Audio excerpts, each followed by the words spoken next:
केसरी येथील स्वयंभू मंदिरात सोमवारपासून गेले 3 दिवस सुरू असलेल्या नवचंडी व दत्तयाग यज्ञ या धार्मिक सोहळ्याला बुधवारी हजारो भाविकांनी गर्दी केली।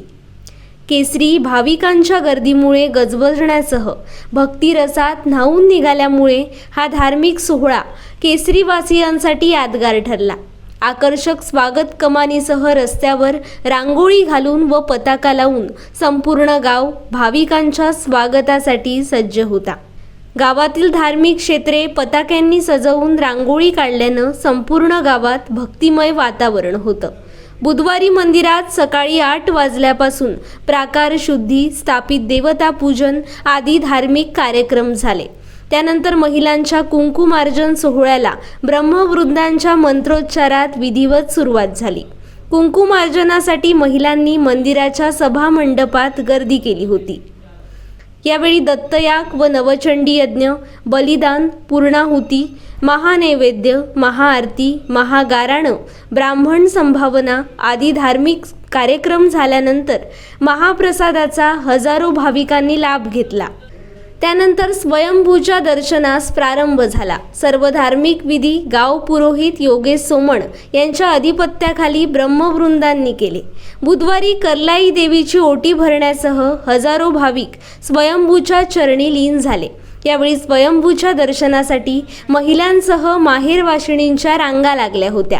गेले 3 दिवस सुरू असलेल्या या धार्मिक सोहळ्यानिमित्त स्वयंभूला भरजरी वस्त्रांसह आकर्षक फुलांनी सजविण्यात आलं होतं। या निमित्त मंदिराचा परिसर हजारो भाविकांच्या उपस्थितीनं फुलून गेला होता। प्रसिद्ध सनई वादक भदू जाधव यांच्या सुश्राव्य सनई वादनानं भाविक मंत्रमुग्ध झाले।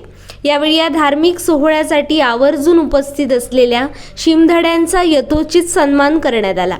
या धार्मिक सोहळ्याच्या उत्कृष्ट नियोजनाबद्दल भाविकांनीही समाधान व्यक्त केलंय।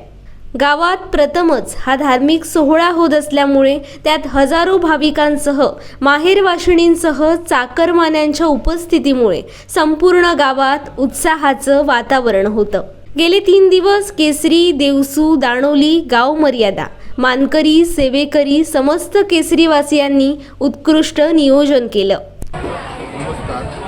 देवसू, दाणोली आणि केसरी या 3 गावाच्या प्रमुख दैवत श्रीदेव स्वयंभू या ठिकाणी आज दत्तयाग व नवचंडी याग संपन्न झाला।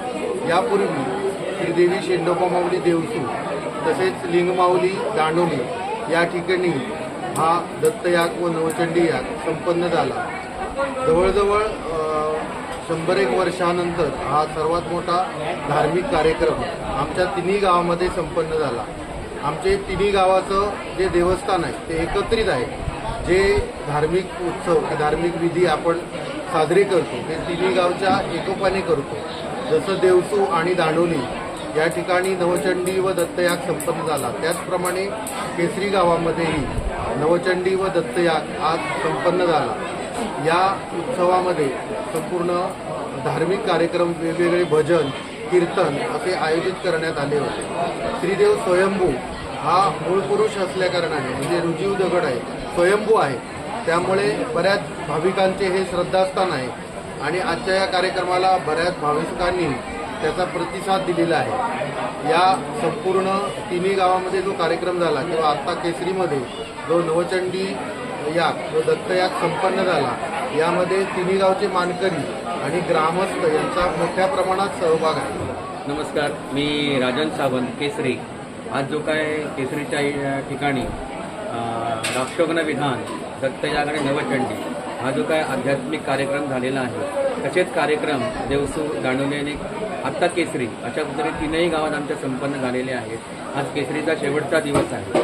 हे विधी करण्याचे कारण काय आहे तर एक मंदिरांमध्ये किंवा पाषाणांमध्ये मालिन्य निर्माण होतं, ते मालिन्य काढणं आणि नवचंडी याग करून नवचैतन्य निर्माण करणं यासाठी हे विधी केले जातात। आणि यातून होतं काय तर गावामध्ये जे काही क्लेश आहे, दुष्ट दारिद्र्य आहे, हे सगळं नष्ट होतं आणि त्यानंतर देवामध्ये किंवा देवळांमध्ये जे काही मालिन्य असतं किंवा जे काही क्लुप्त्या असतात या बाहेर काढल्या जातात आणि त्या अनुषंगाने हे विधी केले जातात। आणि हे विधी केल्यानंतरच ऐश्वर, आरोग्य, सुख, शांती ही समाजाला मिळत असते, लोकांना, भक्तगणांना मिळत असते. यासाठी हे केलेले आहे. अतोनात सगळ्यांनी तिन्ही गावांनी हे प्रयत्न करून अवसार प्रसादाने हे सगळं सिद्ध करून पुरोहित्यांचं हे घेऊन अनुमती घेऊन त्यांच्या हस्ते हे सगळे कार्यक्रम केलेले आहेत. ह्याच्यामध्ये आम्हाला चांगला प्रतिसाद मिळाला, चांगले उत्सव झाले. कोणत्याही प्रकारचा तंटा, नाद किंवा एकमेकामध्ये क्लेशा हा सगळं राहिलेलं नाही आहे. आणि ह्याच्या अनुषंगाने आम्हाला असं वाटतं की पुढे आता हे